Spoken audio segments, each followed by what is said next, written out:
మంచిది. దేవుని ఘనమైన పరిశుద్ధ నామముకే మహిమ కలుగును గాక. దేవుని యొక్క మహాకృపను బట్టి గత కాలమంతా కూడా దేవుడు కాచి కాపాడి అంటే ఎక్కల కింద దాచి మరొక రోజు ఆయన సందర్భ గడపడానికి ఆయన మనకు సమయాన్ని దయచేశాడు. అందులో బట్టి చిన్న ప్రార్థన చేసుకొని వాక్య భాగంలోకి వెళ్దాం. స్తోత్రం నాయన, మహాపరిశుద్ధుడైన దేవ మీకే వందనాలు, స్తోత్రాలు. వాక్యమైన దేవుడు నాయన, ఘనమైన దేవుడు, గొప్ప దేవుడు నాయన, మీకు స్తోత్రాలు చేస్తాం. మీరే మహిమ పొందండి, విశ్వాన్ని తోడుగా నడిపించి సహాయం చేసి కృప వద్దని చేసి మీరే మహిమ పొందమని మీ కార్యం అలా జరిగించి కృప దయచేయమని యేసునామములో నడుచున్నాం తండ్రి, ఆమేన్. మంచి దేవుని ఘనమైన పరిశుద్ధ నామముకే మహిమ కలుగును గాక. వాక్యం వినుచున్న చూస్తున్న మీ అందరికీ కూడా ప్రభువైన యేసుక్రీస్తు నామములో వందనములు శుభములు తెలియజేస్తున్నాను. నిన్న దినాన 2వ సమూయేలు గ్రంథం 19వ అధ్యాయాన్ని మనం ధ్యానం చేసుకున్నాం. ఆ 19వ అధ్యాయంలో దావీదు మరలా తిరిగి రావడం, దావీదు తిరిగి వచ్చినప్పుడు అబ్షాలోము చనిపోవడం, దావీదు మరలా పారిపోయిన అడవిలోకి వెళ్ళిపోయిన దావీదు మరలా మహారాజుగా తిరిగి రావడం, అప్పుడు షిమీ కానీ అక్కడున్న సేబా కానీ అలాగే యోనాతాను కుమారుడైన మెఫీబోషెత్ కానీ తిరిగి రావడం, అలాగే బర్జిలయిని నాతో పాటు ఉండమని చెప్పేసి దావీదు ఆడడం, బర్జిలయి కుమారుడైన కింహాముని ఆయనతో పాటు తీసుకొని వెళ్ళి ఆ రాజ్యంలో ఆయనకి ఓ సముచితమైన స్థానం రాజకుమారులో ఒకనిగా ఆయన చేర్చుకోవడం అన్ని కూడా మనం చూసాం.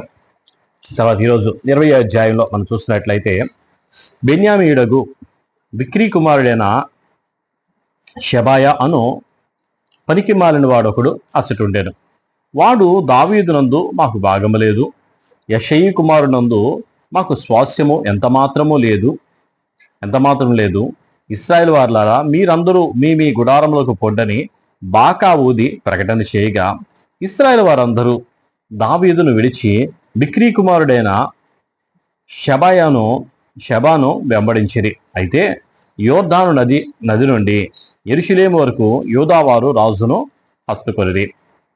చూడండి, ఇక్కడ జరిగిన సంఘటన. బెన్యామీయుడు, షిమీ కూడా బెన్యామీయుడే. బెన్యామీలందరూ కూడా ఆయన పక్షాన ఉన్నారు.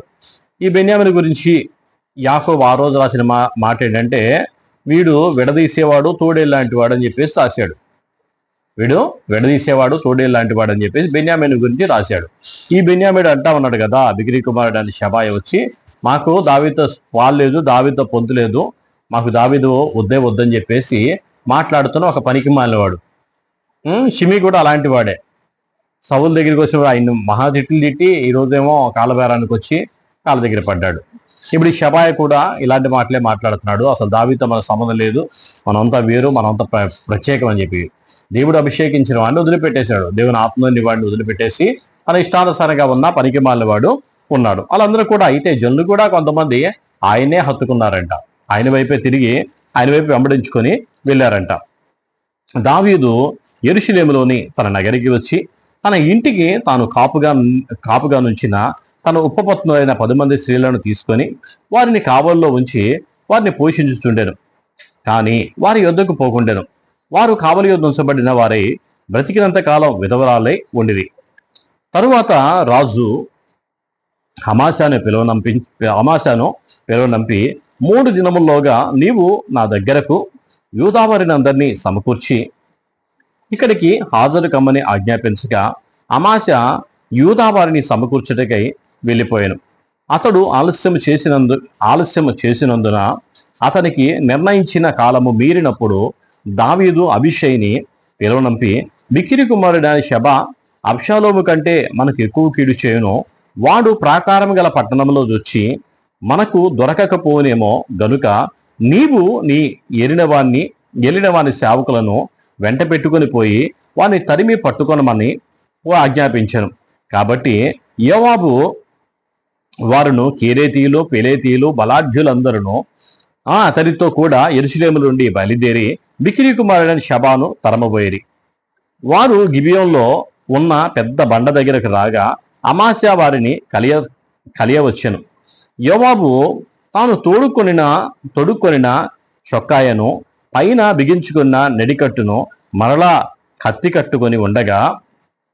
వరగల కత్తి కట్టుకొని ఉండగా ఆ వర వదిలే కత్తి నేలను పడెను. అప్పుడు యోవాబు అమాశాతో,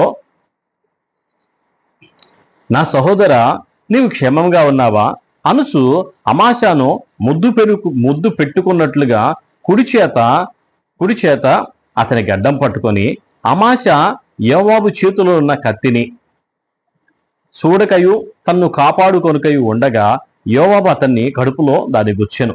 గుచ్చిన తోడనే అతని పేగులు నేలను రాలేను. నేలను జారి ఆ దెబ్బతోనే అతడు చనిపోయాను.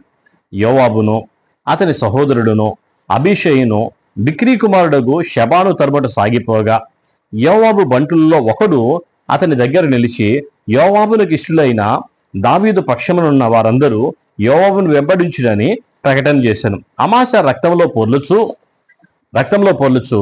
మార్గమున పడి ఉండగా ఆ చోటికి వచ్చిన జనులందరూ నిలిచి ఉండుట ఆ మనుషుడు చూచి అమాశాన మార్గము నుండి చేనులోనికి లాగి మార్గస్తులందరూ నిలిచి తేరి చూడకుండా శవం మీద బట్ట కప్పెను. శవం మార్గము నుండి తీయబడిన తరువాత జనులందరూ బిక్కిరి కుమారుడు షెబాను తరుముటకై యోవాబు వెంబడి వెళ్ళిరి. అతడు ఇశ్రాయేలు గోత్రపు వారందరి యొద్దకు, అబేలు వారి యొద్దకు, బెత్నయ వారి యొద్దకును, బేరియల యొద్దకును రాగా వారు కూడుకొని అతని వెంబడించిరి. ఈ ప్రకారము వారు వచ్చి అబేలు బెత్మాయాక యందు బిక్రీని ముట్టడి వేసి పట్టణపు ప్రాకారం ఎదుట బురుజు కట్టగా యోవాబు వారందరూ ప్రాకారం పడవేయుటకు దాన్ని కొట్టిరి. అప్పుడు యుక్తిగల ఒక స్త్రీ ప్రాకారం ఎక్కి, ఓహో, ఆలకించుడి, నేను అతనితో మాట్లాడినట్లు యోవాబును ఇక్కడికి రమ్మని చెప్పుడనగా చెప్పుడని కేకవేగా యోవాబు ఆమె దగ్గరికి వచ్చెను. అంతటా ఆమె, యోవాబు నువ్వేనా అని అతన్ని అడగగా అతడు నేనే అనెను. అందుకామె, నీ దాసులకు నేను నీతో మాట్లాడుదునా అని అడగగా అతడు మాట్లాడవచ్చును అనెను. అంతటా ఆమె, పూర్వకాలమున జనులు ఆబేలునందు సంగతి విచారింపవలనని చెప్పుట కద్దు. అలాగను చేసి కార్యమును ముగించచ్చు వచ్చిరి. నేను ఇశ్రాయేలు నిమ్మలస్తులను యథార్థవంతుల్లోనూ చేరికైన దానను ఇశ్రాయేలు పట్టణంలో ప్రధానమగు ఒక పట్టణమును లయము చేయవలనని నీవు ఉద్దేశించున్నావు. యెహోవా స్వాస్యమును నీవెందుకు నిర్మూలన చేయుదు అని అలా చెప్పగా యోవాబు, నిర్మూలము చేయను, లయపరచను, అలాగను చేయను, సంగతి అది కానే కాదు. బిక్రీ కుమారుడైన షెబా అను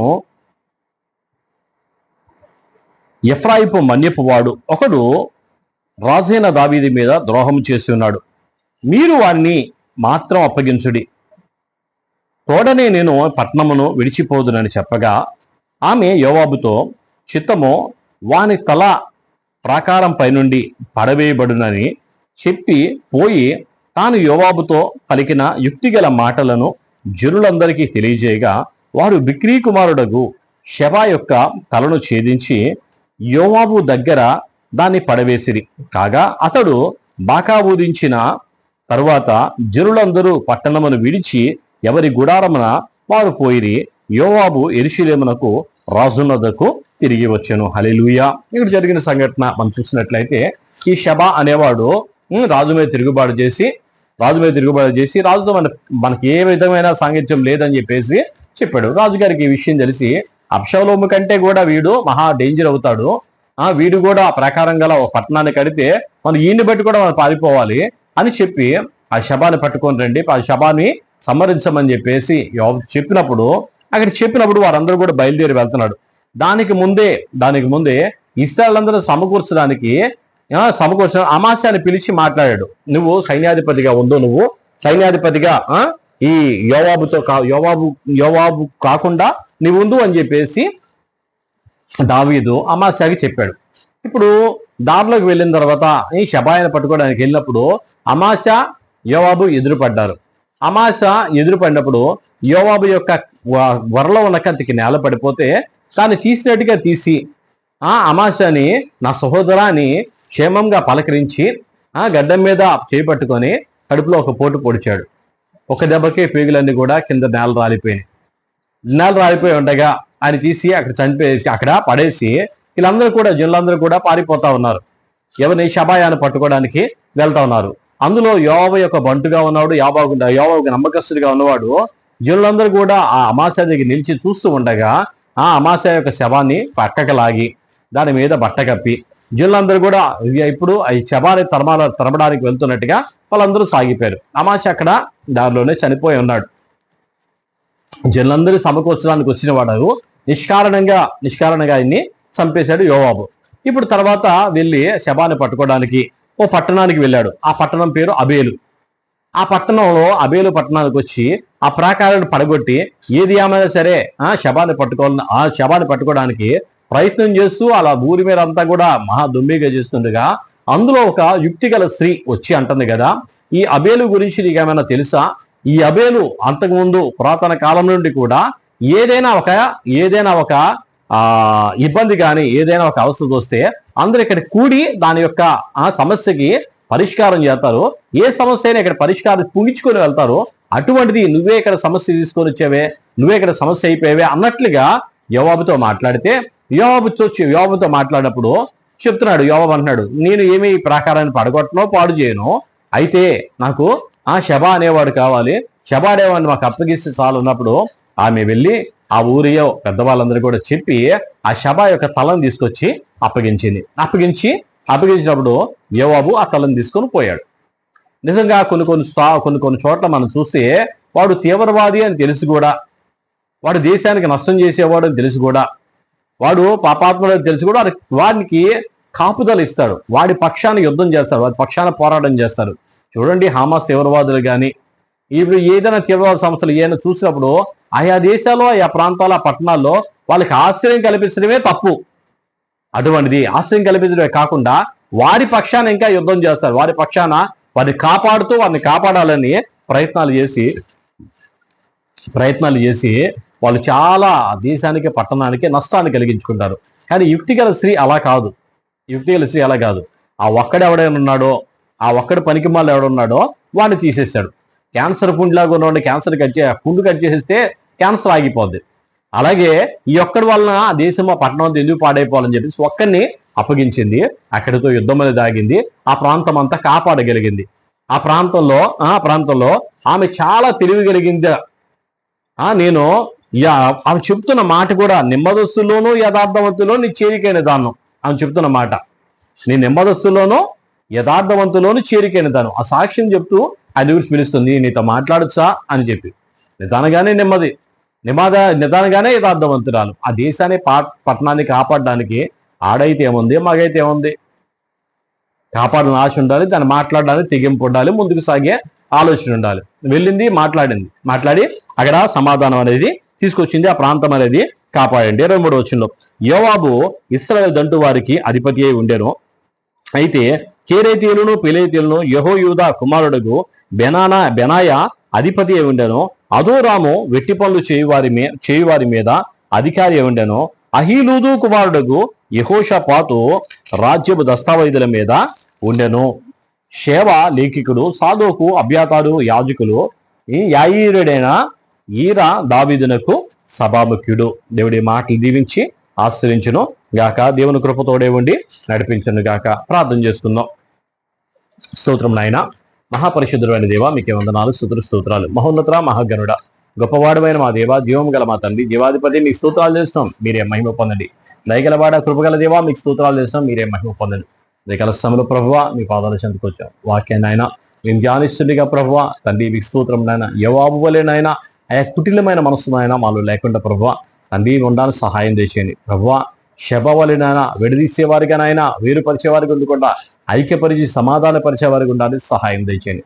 ప్రభువ యుక్తి గల సి వలె ప్రభువ అయా తండ్రి నాయన, ప్రభువ తండ్రి నాయన ఎక్కడ ప్రాబ్లం ఉందో నాయన ఆ ప్రాబ్లాన్ని ప్రభావ సరిచేయడానికి నాన్న జ్ఞానాన్ని కృపను దయచేసి మీరు మహిమ పొందమని మీ సన్ని తోడుగా నడిపించి సహాయం చేసి ప్రభువా అయా తండ్రి నాన్న వాక్యం విలుస్తున్న చూస్తున్న ప్రతి బిడ్డను కూడా దీవించి ఆశ్రయించమని యేసునామములో అడిగి వేడుకొంచున్నాం తండ్రి. ఆమేన్, ఆమేన్, ఆమేన్. తండ్రి దేవుడు